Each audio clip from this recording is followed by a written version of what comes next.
शिव महापुराण की कथा कहती है पुरुषोत्तम मास चालू हुआ है, अधिक मास चालू हुआ है। 5 चीजें अधिक मास के महीने में शिव जी के लिए आप करिए।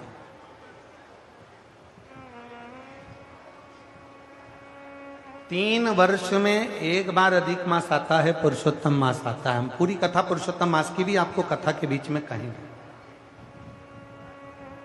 इसलिए पुरुषोत्तम मास में जो कथा चल रही है 3 जगह पर, एक जगह करनाल में हो जाएगी, इसके बाद में फिर दुधाना गांव में महाराष्ट्र में हो जाएगी, फिर एक ऑनलाइन हो जाएगी। ऐसी तीनों कथा हमने अधिक मास पार्ट 1, अधिक मास पार्ट 2, अधिक मास पार्ट 3, इस नाम से हम इस कथा को दिए।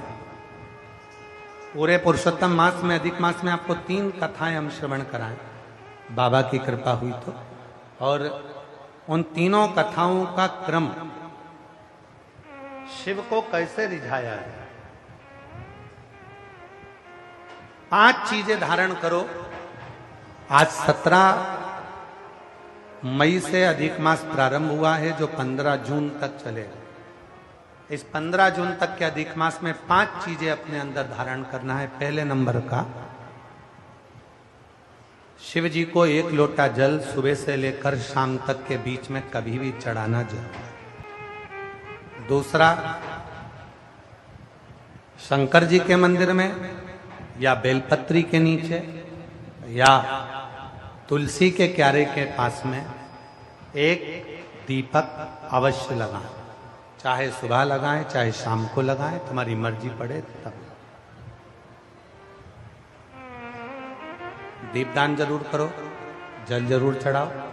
तीसरा, एक बेलपत्री को रख लें और उसी बेलपत्र को पहले दिन से लेकर 17 मई से लेकर, अधिक मास के पहले दिन से लेकर अधिक मास के आखिरी दिन तक 15 जून तक एक ही बेलपत्र को एक कागज में या किताब में उसको रख लें। उसको रोज शिव जी को समर्पित करें। श्री शिवाय नमस्तुभ्यम बोलकर अपनी कामना करें। वापिस उठाकर उसको अपने किताब में रख लें। फिर कल वापिस समर्पित करें, फिर वापिस रख लें, फिर वापिस समर्पित करें। 1 महीना अधिक मास का, पुरुषोत्तम मास का, यदि एक ही बेलपत्र को सर्वत्र चढ़ाया जाए, उसी बेलपत्र को बारंबार समर्पित करा जाए और उस बेलपत्र को अधिक मास पूर्ण होने के बाद फिर उसको, जो आप मालपुआ दान करते हैं, उस मालपुए के साथ अगर दान कर दें तो जिंदगी में कभी किसी के दरवाजे पर हाथ नहीं फैलाना पड़ेगा। भगवान इतनी बरकत आपको प्रदान करे, इतनी बरकत दे। एक बेलपत्र, वही बेलपत्र पहले दिन से चालू होती है। किसी भी शिवलिंग पर, चाहे पार्थिव पर चढ़ा लो, आप चाहें तो अपने, हम गुरुजी हम वहां पर नहीं है, हम कथा में रहते हैं, हम कथा सुनने जाते हैं, तो हम कहाँ चढ़ाएं? एक कंकर उठाओ, पार्थिव पे चढ़ाओ। पेड़ के नीचे पार्थिव बनाया, उसी पे चढ़ा के रख ली। फिर उसी को बेलपत्र को, उसी बेलपत्र को बारंबार पूरे अधिक मास के महीने में 1 महीने तक उसी बेलपत्र को चढ़ाना है, उसी को रखना है।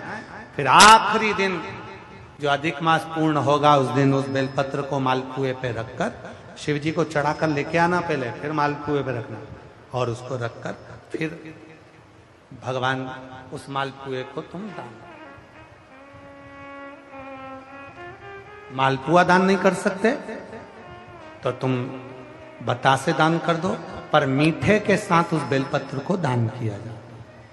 बतासा है, मिठाई है, कोई 33 कोई भी सामग्री 33 जो मीठी हो वो रखकर आप दे सकते।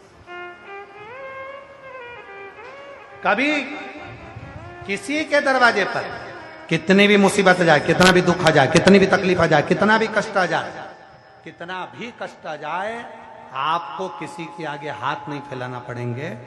लक्ष्मी की व्यवस्था स्वयं मेरा कुबेरेश्वर महादेव, मेरा महाकाल राजा, मेरा विश्वनाथ स्वयं एक बेल पर वही चलती।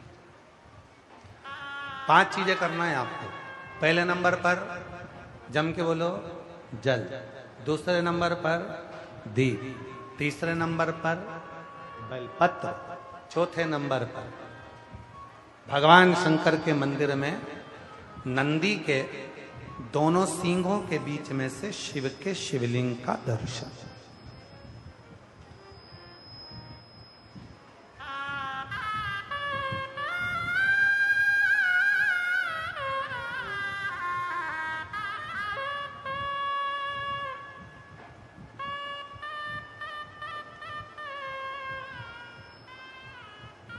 नंदी के जो सींग है, उन सींग के मध्य में से भगवान शंकर का दर्शन। क्यों? किस लिए? अगर पुरुषोत्तम मास में, अधिक मास में हम नंदी के दोनों सींगों के बीच में से शंकर के शिवलिंग का दर्शन कर लेते हैं तो अपने अंतिम सांस तक शरीर के अंदर कोई बड़ी बीमारी कभी नहीं आती, कोई गंभीर बीमारी कभी नहीं।